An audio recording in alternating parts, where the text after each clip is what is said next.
Hello there, outliers. Niiamah is Shang here, and thank you so much for letting us be a part of your journey. I really feel it, by the way. Like, thank you. Thank you for taking the time to be who you are, to listen to this podcast, and to show up in a way where you share this with others and you find a way to share yourself out in the world. I am thrilled because today we have four incredible outliers who are here to share their journey and the way that they see their world as they continue to uplift their impact, their income, and their integrity. Hmm. Let's get a chance to get to meet these outliers here today. Let's start off with Dr. Sandy. Dr. Sandy, would you mind letting us know more about you and the game you're currently playing?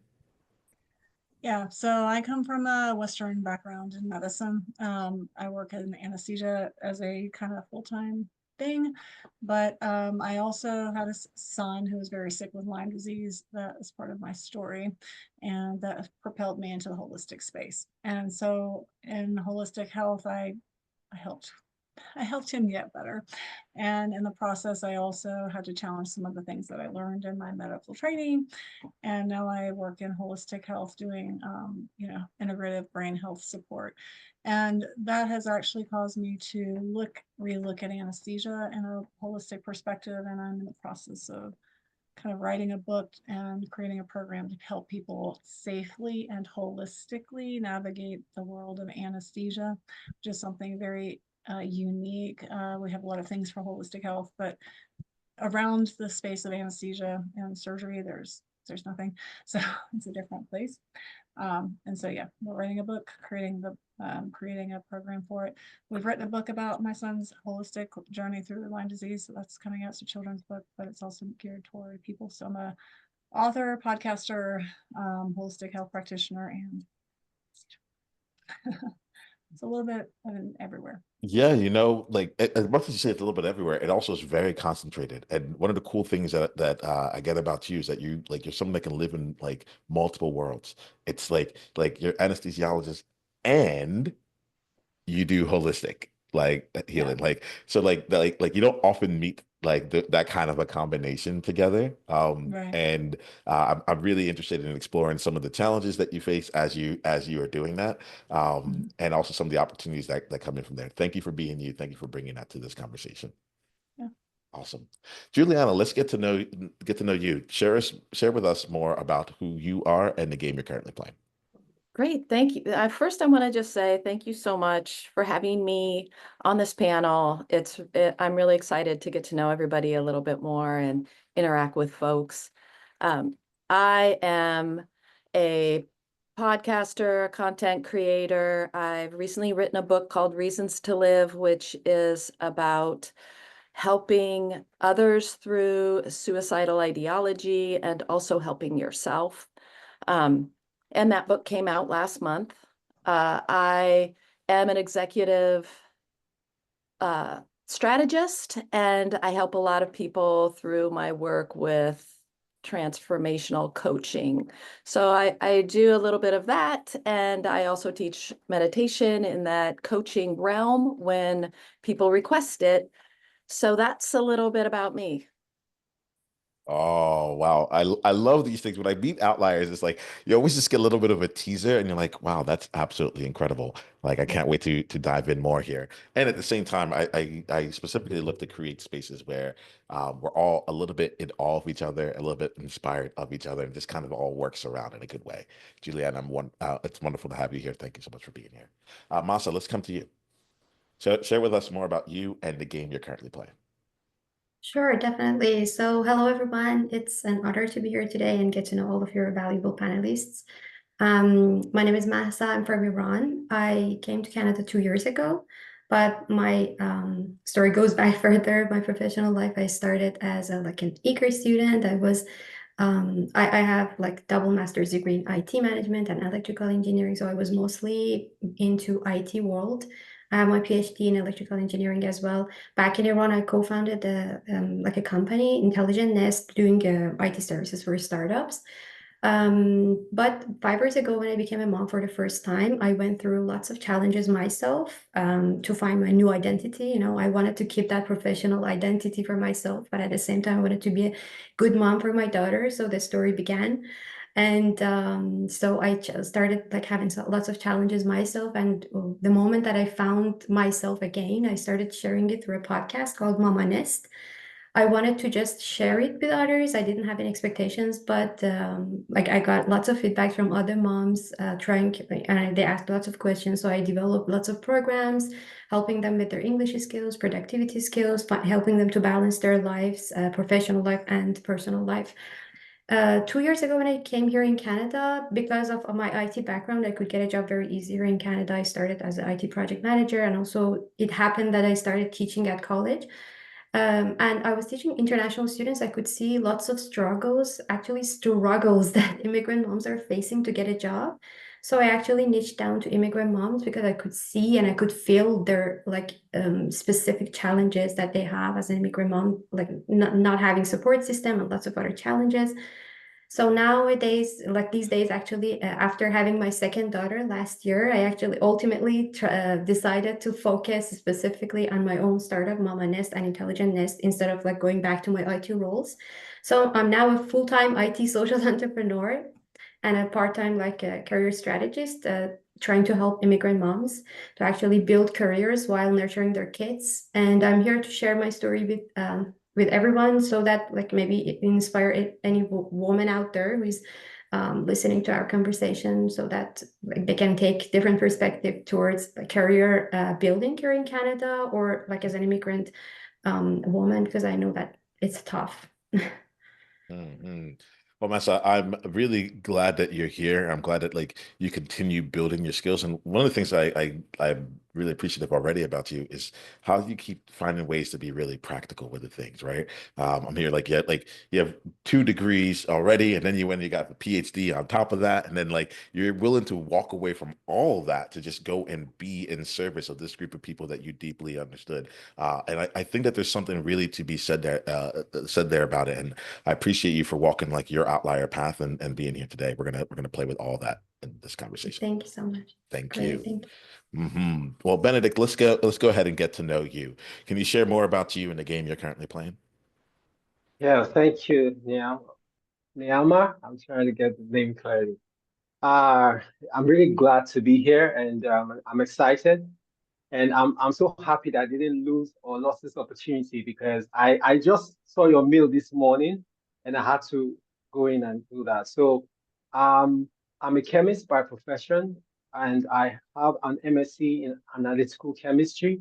So all my life I've been in the laboratory working in the research institutions until when COVID happened. And I also do consultation training on how to use laboratory equipment, high-end sophisticated equipment in the laboratory. And that's what I was doing all these years for over 10 to 15 years and all that. So, but when COVID happened, everything changed for me. And so actually during COVID that I discovered that the internet is actually a place where you can interact with other people, and it's a borderless world out there. And that opened my eyes. So I started a podcast in COVID in 2020 called Elevate Live Podcast with Ben Nori. That was a self-improvement podcast where I encourage people and I just bring them into my world, and let them see my perspective about the world and life generally. And then I was going through a kind of like a downturn where my finances went down, everything just went down for me, and I was looking out for an alternative. What do I do next? So I started surfing the net and all that, and I discovered, oh, I could work remotely. I could look for, to think of IT skills and all that. And then I also discovered Web3, the metaverse and all the stuff. I just started reading about everything, and I went deeply into IT, and I started thinking, okay, what do I do? So I started learning how to do UI UX design. That was around 2021, 2022 and all that. And then I continued with the podcast until last year, and then I thought, oh, I have to. And I discovered that a lot of Nigerians and Africans generally are struggling with getting jobs because they don't have the skills.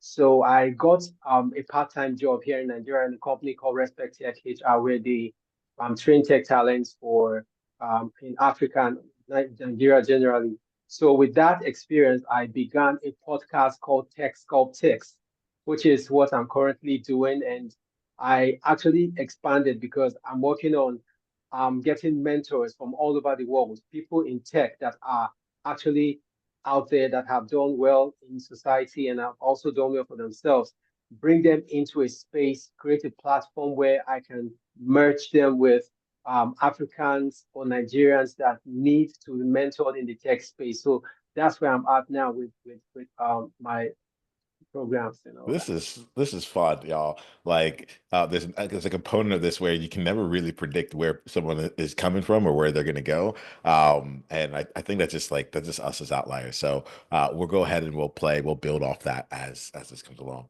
All right, cool. So why don't we start off here? We're going to go on here with this question here. We're going to go with Juliana first, and I'll come to you, Mahsa. I'd like to see how you all think, and especially as outliers. So like the question that's coming to mind right now is a question about your beliefs and how your beliefs have evolved in order to help you evolve. I say, like, what is the belief that you needed to like up level in order to play at the level that you do right now? So Juliana, why don't we start with you, and then we'll go over and see more with you, Mahsa. Okay, great. I would say probably the biggest belief that I had to overcome, or something I had to really shift in myself, was the ability to get out of your comfort zone. Because in my comfort zone, I had a lot of fear about, judgment. What are other people going to say if I have this podcast? And, what are some negative comments I'm going to get? And I was always really worried about that judgment, about what if I don't do it perfectly? What if it's not right? When I was writing the book, I had, there's a lot of trepidation there. And I had to really let all of that go and get out of my comfort zone and be uncomfortable in order to move forward. Because sometimes your comfort zone isn't really serving you at all, but it's what you know. Sometimes we stay in these really spaces that aren't good for us just because we know it. We don't have to step out and do something else. And in stepping out of my comfort zone, I had to really overcome a lot of negative self-talk, which I think kind of keeps you in that comfort zone, right? So I had to kind of work on a little bit more about being a little bit more worthy. I'm worthy of these things. I'm worthy of starting a business. I can do it. I'm smart. All those things I had to really work on and shift my internal dialogue in order to step out of that comfort zone. So that was really a huge thing for me. Well, I appreciate a couple of things. One, you brought it in comfort zone and stepping out of it, and this is Outlier's edge. Right. So like the edge does represent like how we step out of our comfort zone. So I appreciate that. Juliana, do me a favor here. Like, I get with the work that you do and the things here that you do, like you're accomplished, you've already created success. So I'm really curious, like when you bring up things like, am I worthy to do this? Who would listen to me? Like all these kinds of questions that were going on in your mind here. Help me see, like, in what way did they like pan out for you? Like where was it where you're like, I'm ready, but I'm also not. Do you mind sharing that? And then we'll, from there. Right, sure. I mean, I kind of feel that way every day when I look at my stats of the podcast or any of the other things I'm doing, and there's 97% thumbs up, 2% thumbs down. It's the 2% you see first, right? And I have to shift that in that dialogue of you don't fixate on that anymore. Look at this other thing over here, that you're doing something right here. Maybe you can learn from the 2 thumbs down. Maybe I could learn something to craft my skill, because I think that's a kind of a lifelong thing for an entrepreneur, is to constantly be crafting, pivoting, shifting a tad when you need to, going back to something you used to do when that becomes relevant again or important again, and really just concentrating on that. But um, for me, it's this shift of what you say to yourself when something like that happens. And what got me on this journey really was deciding I'm going to have this year of being out of my comfort zone. And I did a lot of things, big and small, to be out of my comfort zone, even small things like I'm going to order a coffee drink I've never ordered before instead of my usual, or, whatever, to much bigger things like writing pitching a book, which I had never done. And that really started me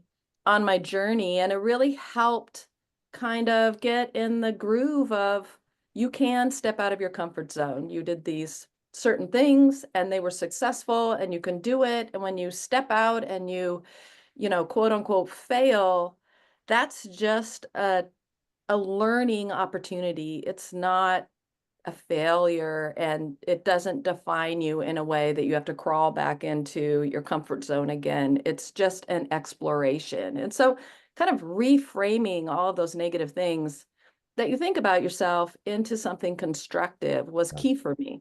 Yeah, I appreciate that. Yeah, I'm gonna, as we go on, I love to keep seeing like, how are y'all making this real? Like, where does this play out for you?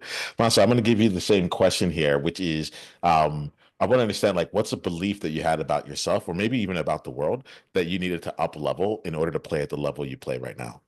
Yeah. So for me, like it used to be very uncomfortable to talk about this, but these days it's like very easy for me to talk about it.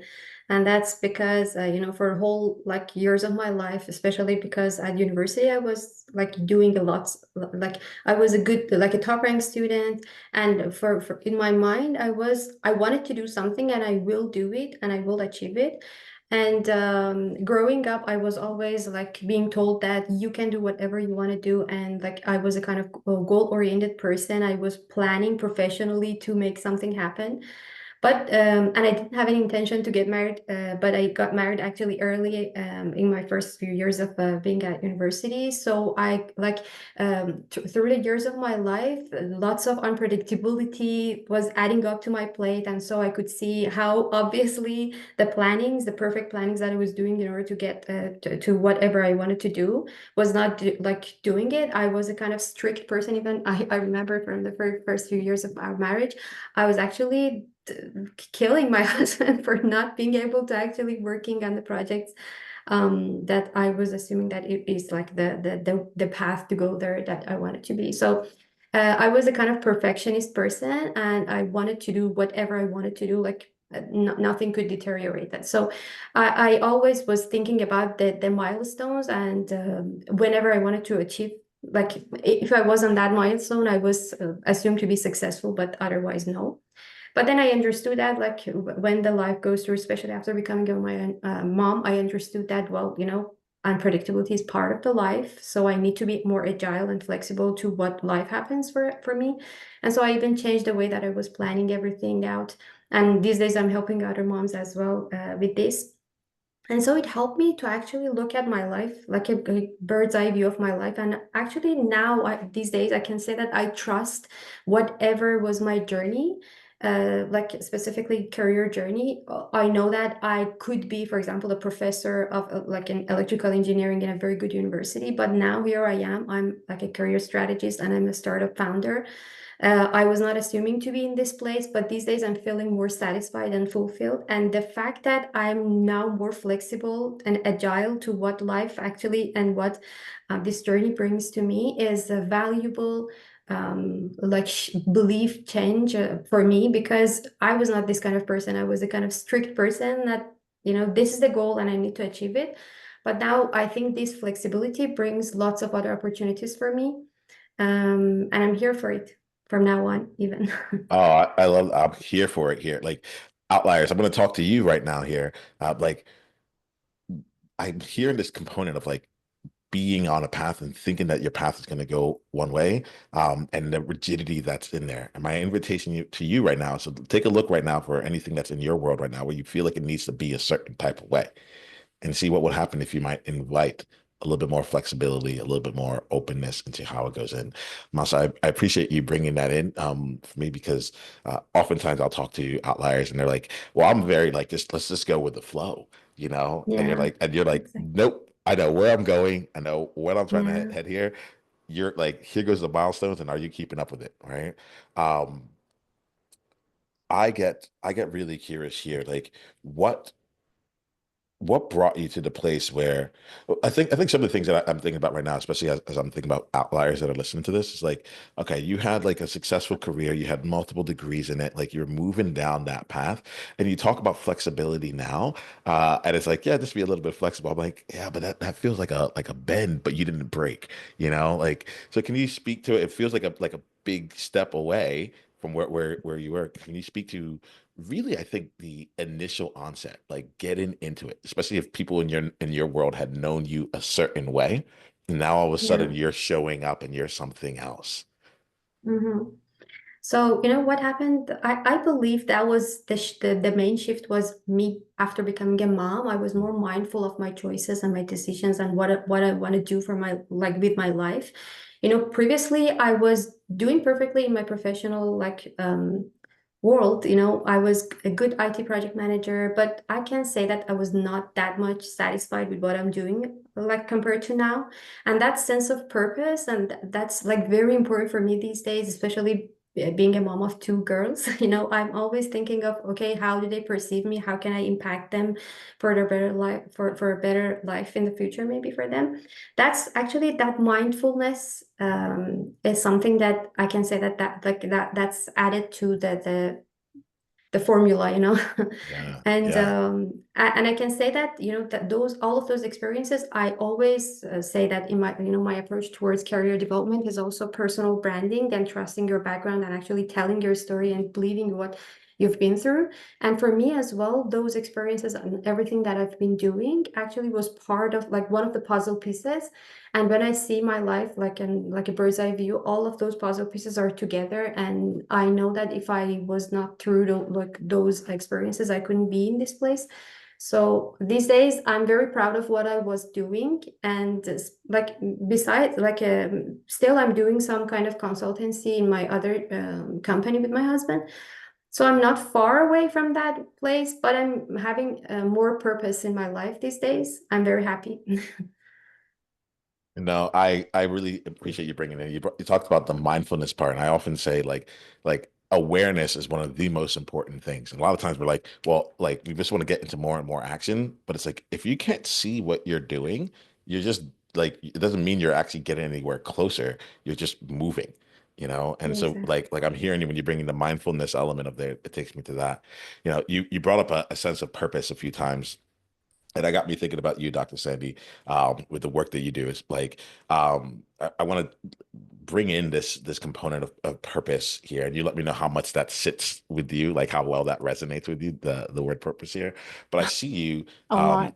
a lot. Okay, yeah. I'm like I don't know if you can do what you're doing if not on purpose. No, yeah, a Yeah. lot. Speak to that a bit here, like because I feel like you're in an environment where like there's challenges just choosing to show up the way you do. So I really be curious how purpose plays into it for you.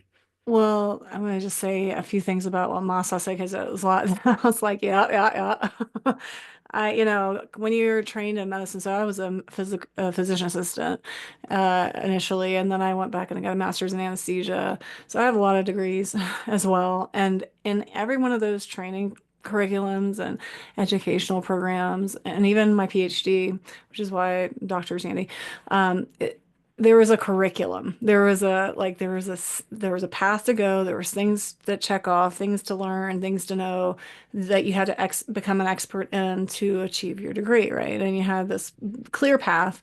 And then at the end, you're going to get your job, right? You're going to have this great anesthesia job or whatever. And even with my PhD, yeah, I got my PhD. But when I'm in the space that I'm in, it's very different. I'm creating I'm creating a totally different path, like a totally different curriculum, even because it doesn't quite perfectly align. It's not easily like I can see it is holistic, but it's not like everybody in the holistic world does not understand anesthesia, and certainly everybody in the anesthesia world does not understand holistic world. Now, anesthesia is been, I say this in the book I'm writing, it's a profession in the medical world that is more aligned in its even infancy toward being more patient-centric. Even at the birth of anesthesia, like we were at the New York Homeopathic College. That's where the first professors in anesthesia were. So like the origins are very kind of holistically minded about maintaining patient-centric stuff. But when we think of holistic now, we recognize the world is very, very toxic. Our population is sicker. We're bombarded from every angle with toxicity and stress, and our genes are not as robust as they were maybe 50 years ago. And so when we take that view into the anesthesia world, we recognize that anesthesia, though, today in 2024, to a person today is a different view, different level of toxicity and different level of stress than it was to a person maybe in 1920, even though the drugs then were more toxic, because that person today is more toxic. So we have a different view. And I see when I'm doing anesthesia, I'm very, very aware of that. And I really try to do anesthesia in a way that's super clean and super, but there's only so much you can do. You still got to give the drugs. So I'm very passionate about educating people about first the reality that they're living in that they don't maybe know. Maybe you don't know how toxic it is, like, you know. And then second of all, how to avoid chronic disease, because like 50%, 50, of the population lives with 5 or more chronic health issues. 50% of the population. That is insane. And so it drives me to make sure people know that and have the knowledge to have the power to be able to be their own best advocate. That's in holistic health, that's definitely one of the premises, right? That the patient is able to be empowered and have a say in their care and know how to direct their care in some degree to some level. And so that I'm very driven by that. And it's primarily because of my experience as a mother. I have 5 children, and 2 of them were very, very sick. One had Lyme disease. His was easier to catch because it was a physical illness. The son that was a little older than that actually had it as well, but I didn't pick it up because he had a mental health crisis that I didn't understand. And it was very complicated. And it wasn't until 10 years later when I tested him that I realized this amazing change that he had when he was 8 years old was actually due to an infection similar to what my kid with Lyme had. So, it's their story and the helplessness I felt as a parent in the medical system, and even one of them had to go through anesthesia. Like I felt very helpless. So I really want parents to have the power to support and take care of the kids the best they can. I want people to know. I want you to have the option, you know. So yes, passion drives my business. Oop, I can't. I can't hear you. Oh, this is really good. I was so passionate I had to mute myself from saying anything earlier, and I just kept it on. Dr. Cindy, I appreciate this here. I think that one of the things that got me when you were saying here, there was a lot that touched my heart. You talked about even though the drugs nowadays are less toxic, like the people themselves are more toxic. And I think that's like an interesting thought of it, because I'm not in your field. And so, but I think about like where are the parallels of that? Where are the things where back in the things have gotten better or easier or cleaner in whatever that means in my like specific environment, but like the person we are being is not in alignment with that. The person we are being is more stressed or more like has all these other kind of toxic, in my mind, I'm thinking toxic thoughts, and so on, to move them. And I just thought it was a really interesting um, thought thought to bridge and to bring into our own world here. Uh, Look, we're going to open things up here, but like I said, I want to make sure we have a dynamic conversation with all of us. Um, we're talking here, all of y'all have had like these histories where you're like you've done things and then you've changed it up and then you saw something and you said, hold on, wait a minute, I'm going to be a part of whatever this new solution is, right? I love to. I think right now I like to like talk about like how to navigate being in multiple worlds. Like, and I'll use myself as an example. I used to be a former actuarial candidate. I was doing retirement actuarial work and then became a coach. And for about 7 years, I didn't want to let anyone know I knew anything to do with Excel. I didn't want to like don't bring math my way, so on and so forth. And now if you spend time with me, I'm like, let's just build this thing. Like let's do the math. Let's the math, you know? And so I'm kind of curious how you all continue to like have your feet in different arenas, and be able to walk that line where no one else has really created that path, or at least the path seems very different from everyone else. Does anyone want to like just jump in with here, with any thoughts on that?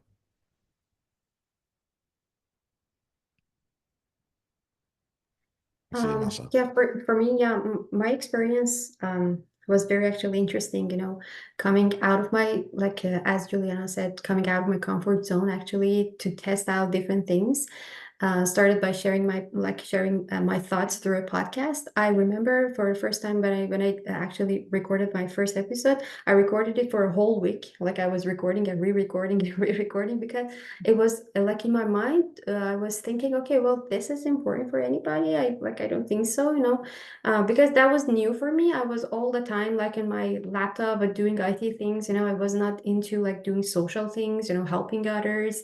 I was always doing my own job. So that was new for me. And the moment that I received like emails from others, like actually my whole world changed. You know, I was thinking that, well, you know, what I'm telling others, it's like very simple. It's very like easy for me to actually record something and put it out there. And it's the idea around that was very like straightforward for me.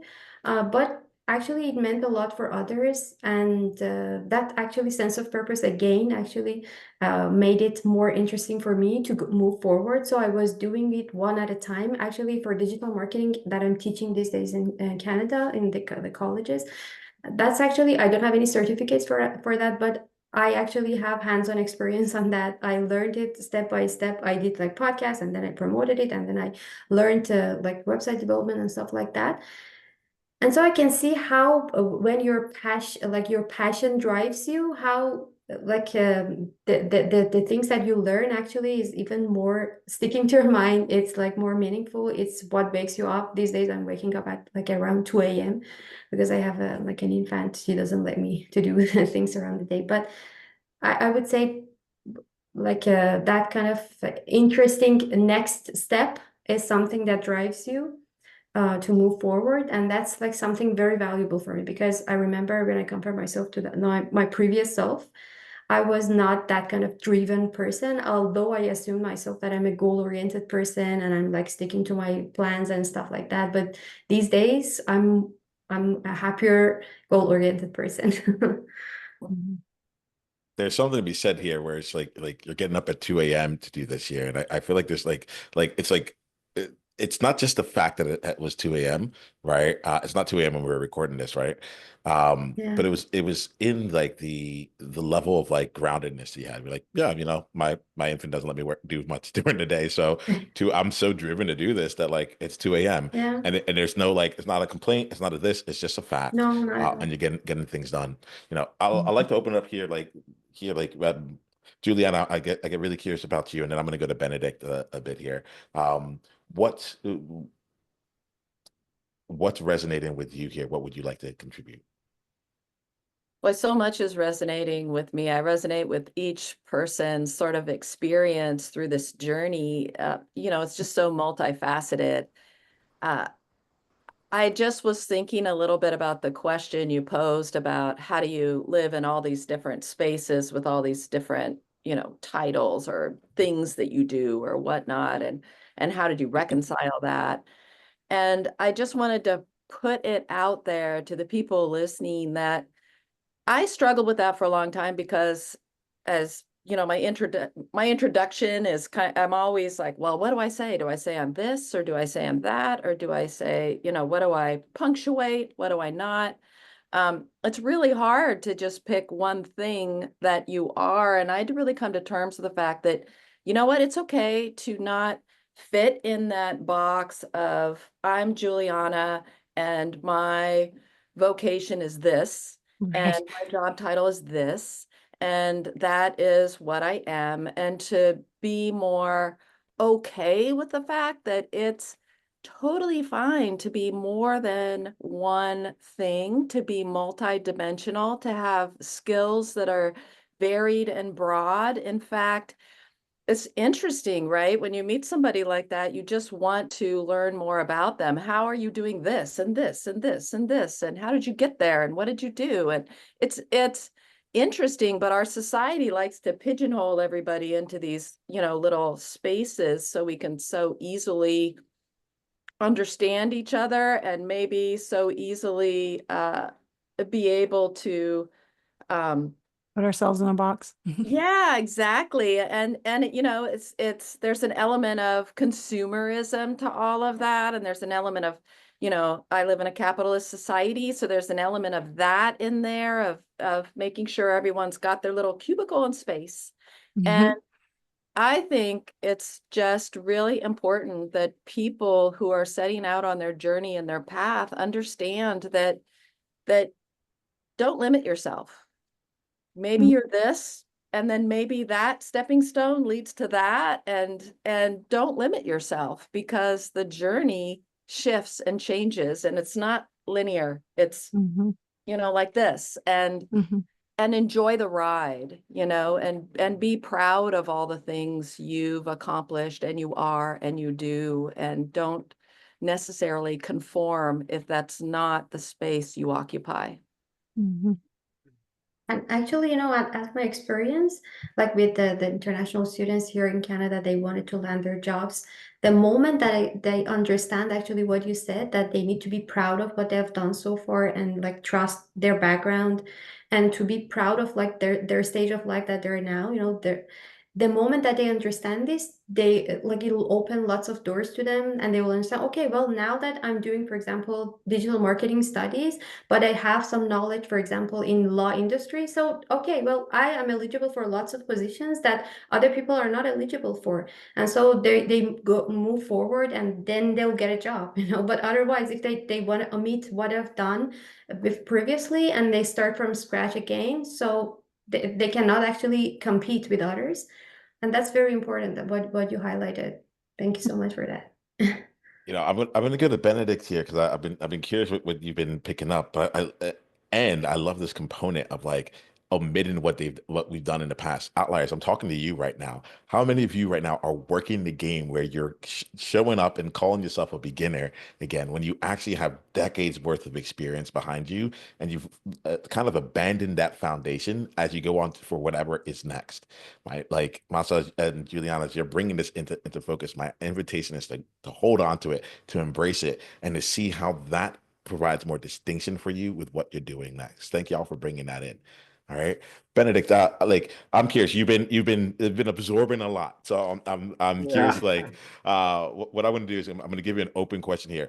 What is we brought up a lot in this conversation. What's most resonating with you? And if there's something you wanted to speak to, why don't I give you the floor for that? Okay, thank you so much, Niiamah. I want to say what Juliana and Mahsa said, and even Dr. Sandy all resonates with me. First of all, I'll say, there's a quote from one of my mentors that said, it's all about progress and not perfection. Like everything you do, you don't need to think about perfection, but you have to think about progress in every single thing you do. And there's this quote that is so popular with everyone before, especially maybe from the millennials downward, this quote that says, Jacks of all trades, master of none. That's a very terrible quote because we've come to realize now that you can do multiple things and also be good at all of them. You are not, why can we, from us, the computer, the AI we use today come from our brain. So, and we are smarter than these machines because we created them. So we can multitask and we can do so many things and all that. I'm also a father. I'm a father of three.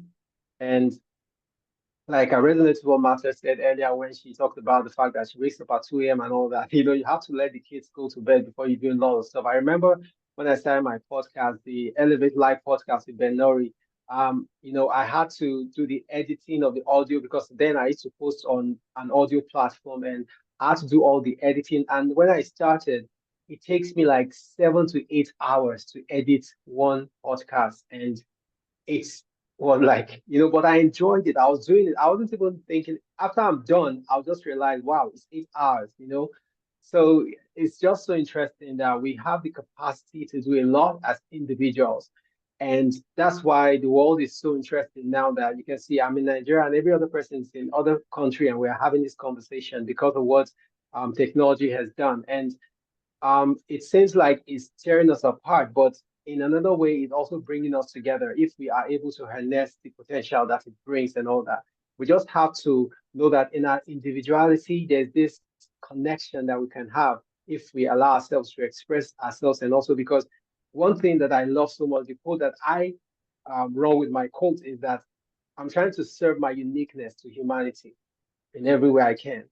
I try to bring my humanity and also serve it to, because every one of us has a uniqueness to it. Like Marsha says, she does digital marketing. I also do digital marketing, and I, and the way she does digital marketing may not really be the way I do digital marketing, even though the space or the curriculum may be the same thing, but there is that element of your uniqueness that you bring to every single thing you do. So we just need to understand that we are individual, but that individuality is what connects us together. And that's why we have to bring our uniqueness, that individuality, and express it to the world, because the world needs it. Without you expressing that individuality, there'll be something missing in the world.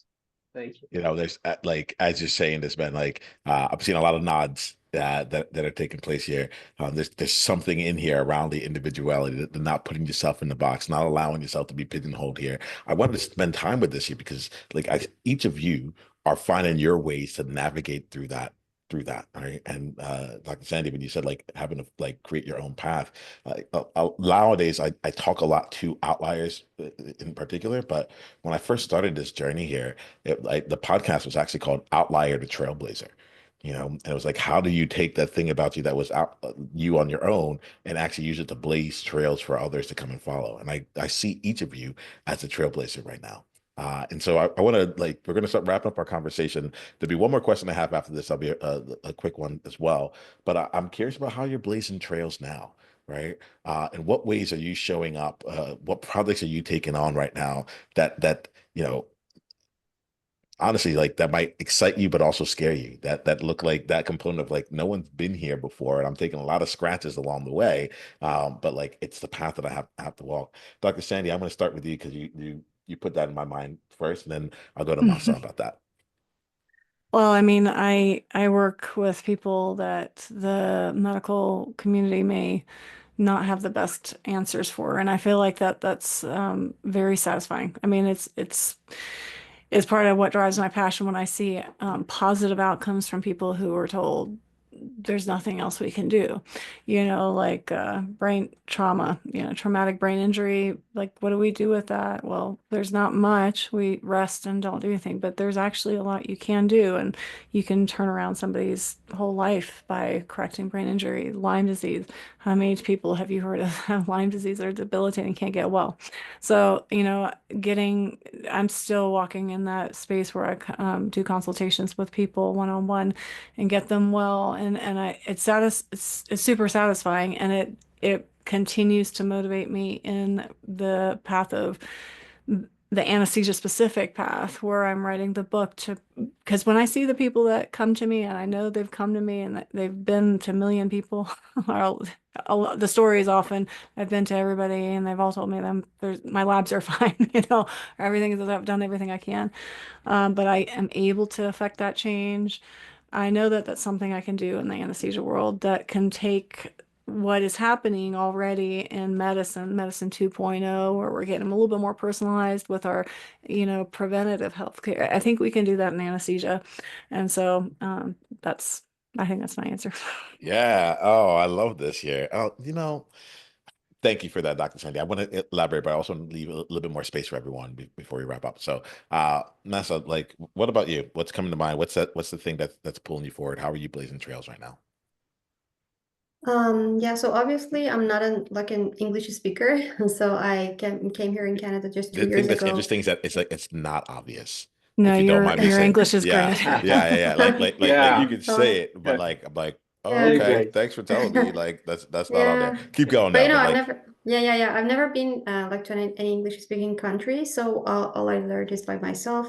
You know, back in Iran, we don't have like English training, but like that much in school. We have like Arabic and stuff like that. So that was like in my mind when I came here in Canada. I knew that I'm able to communicate, but I never like I was actually a little bit scared of like speaking up, you know, going and start networking with Canadians, you know, talking about my idea. But the moment that I started, I got lots of great feedbacks. And actually, I found that, okay, well, I can be a very good, not, I don't want to say role model, but like an inspiration for other immigrant moms, other immigrant women that they can like speak up. They don't be worried about their mistakes, you know, their like pronunciation mistakes or anything else, and start communicating and start networking, because you know networking is one of the like most important factors in career development that I noticed when I came here in Canada. But lots of other immigrants are actually forgetting about that because of their level of English or anything else. So that's actually what I'm getting good at it these days, and actually still because here in Montreal we speak French as well, so I'm doing French training as well. So that's something, but that's at the same time I want to be an inspiration for others. So it's a good, challenging, and enjoyable path for me. Moving forward. Thank you. I appreciate you. You put a huge smile on my face. I was like, yep, and she's learning French. Makes sense, you know. Um, Yeah. and there's that component of like just how I like to say we're already ready, you know. And I appreciate you, Masa. Juliana, how about you here? We'll go to you, and then we're gonna wrap up with our last question of the day. Okay. Yeah, I think a big kind of trailblazing space that I stepped into was when I wrote my book about suicide, because that's a topic that's very taboo. No one wants to talk about it. Everyone's touched by it in some way. Therapists don't want to take on folks who are struggling with that. There's very there's very little open communication about it, and it feels a little bit like this dangerous space to step into, because you know even the professionals are kind of shying away from it in some way, shape, or form. And it also is, you know, kind of rigid in a way. And I think there's a lot of people who might find themselves in those dark spaces and be able to get out of it using modalities or techniques or thoughts or understandings that are different from that mainstream avenue of what we expect people to walk down, and to kind of shine a light on that for folks that are struggling, um, has been kind of my mission with the book, which was a whole serendipity kind of thing and how it came together in itself. But um, it's a daring space for Mm. me, I feel, to step into, because people will say, well, are you a medical doctor, and are you this or that? Or, you know, you're expected to tick these certain boxes if you're going to talk about something. Oh, yeah, And for sure. yeah, and so yeah, it's just kind of putting that out there and stepping into that space and being bold and daring enough to uh, talk to people and open up about it and let people talk to me about it, and just provide that space Yeah. and help if I can. I got you there. Well, like, you know, I want to play out here. The time here has, as we've gotten to the top of our time together here, and um I want to thank you all for making this go by so quickly. This means that like y'all are really fascinating people, and you're all out there really working it. What I want to do is make sure that outliers here have an opportunity to continue knowing how they can continue down the journey with you.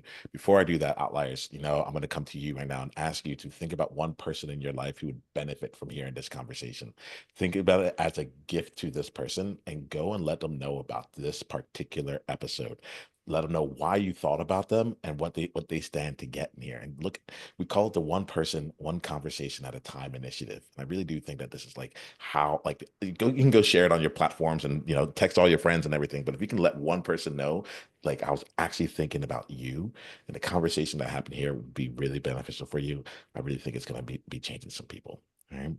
So that's now I'm going to come back to y'all. We're going to wrap up here in the next minute or two. And the way I like to wrap up is to have each of you share how outliers can continue down the journey with you, and also any insight that you got, one insight that you got from this conversation. The insights for you, it's not for outliers. That's an outsight. We're good with that. But this is like, what is something that you're taking away from this conversation here? And if you're not taking anything away, that's fine too. All right. So we'll go with Mahsa and then Ben. Okay, definitely. So it was a pleasure to be here. I really enjoyed the conversation, and that was like a proof for me. And like my takeaway is that's a proof for me what I ultimately decided last year to actually solely focus on my like impactful idea. I can see how like purposeful everyone is talking about their ideas, and that's like very like reassuring for me that was a good decision. And I would love all of the entrepreneurs out there, maybe the outliers out there, to get to know that that's a good feeling, you know. So everyone, if you want to know more about like what we're doing for immigrant moms, I would like you to come to take a look at our LinkedIn profile. I already shared it. I have lots of great resources for immigrant moms actually to build their careers here in Canada. I would love to share it with everyone. Yeah. Well, And thank also you. the podcast, sorry, the Mominist podcast. Yeah. No apologies needed in this space. So thank you so much, Masa. We'll go to Thank Ben and you. then Dr. Sandy.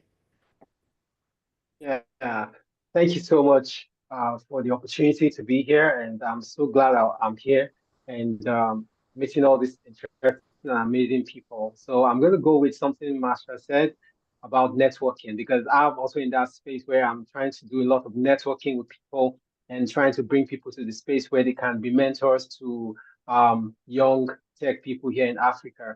And one of the things that I feel was the drag was like, okay, how do I get these mentors to come together? I have just a couple of them now because the program is supposed to kickstart by March next year. So we're just gathering the mentors together and also trying to match the mentees together. So Tech Sculptics mentoring is out, and I'm hoping that that's something that I know that I'm really thinking about, and it's really weighing on me, but I know it's something that is going to be possible.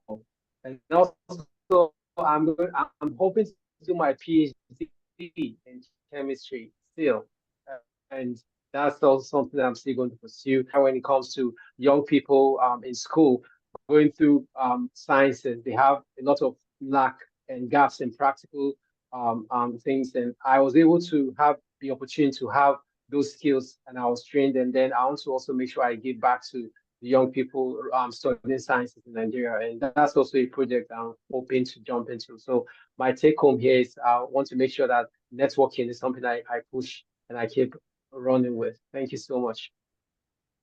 Mhm.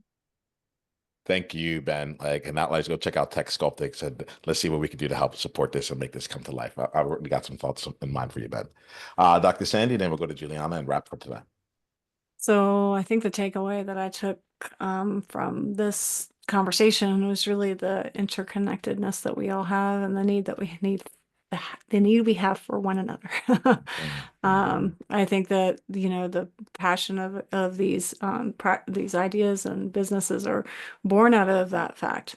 And it seems to be driving a lot of the motivation for every single person on this panel, including you, Niiamah. So yeah, I think that's what my takeaway from this podcast was. And then how you can connect with me, I'm on a podcast called Rethink It, the Brain Health and Longevity podcast. So if you just type in Rethink It, it'll pop up. It's a little green square with a brain and a person. And I'm at beyondbrainhealth.com. It's a redirect for Sandy Bargeron, but nobody can spell my name. So so beyondbrainhealth.com is my website. And if you want to, if it's a client who wants to connect with you know, consulting, there's a free discovery call there. But also if there's anybody who wants to network, they can reach out. There's an email contact there as well. So I'd love to connect with people. Well, I'm glad that you're here, and like outliers, let's make these connections happen. All right, Juliana, why don't you let us know an insight and how we can stay in contact with you, and then we'll close for today. Right. So I guess it's kind of a building on what everyone else said, because I certainly feel all those things, and I would kind of wrap it into this package of community, and that the community and making community for yourself and others. I mean, this panel is so amazing for me. I have a lot of takeaways. I wish it could go on longer. I wish we could, get together and chat and help each other more and more. I truly enjoyed it, and it just really brought community home to me, and the importance of sharing your story and your journey and your pitfalls and your triumphs, because everyone else is kind of in that same space. And you can get a hold of me through, I have a podcast, I Care About You. And you can get a hold of me through my website, julianajbruno.com. I also have a meetup that people can connect to if they go to my website and look at some freebie stuff I do, journaling and things like that throughout the year, and sign up for any of those. And I would love to connect with people. So please reach out if you feel like we could do some good work together. So, and thank you so much for having me on this panel. It's been incredible. You all Yes, are thank you. incredible. Yeah. I thank you all for being here. And Outliers, we're going to wrap up here with just this quick reminder. Go out in the world and be you on purpose. Journey on.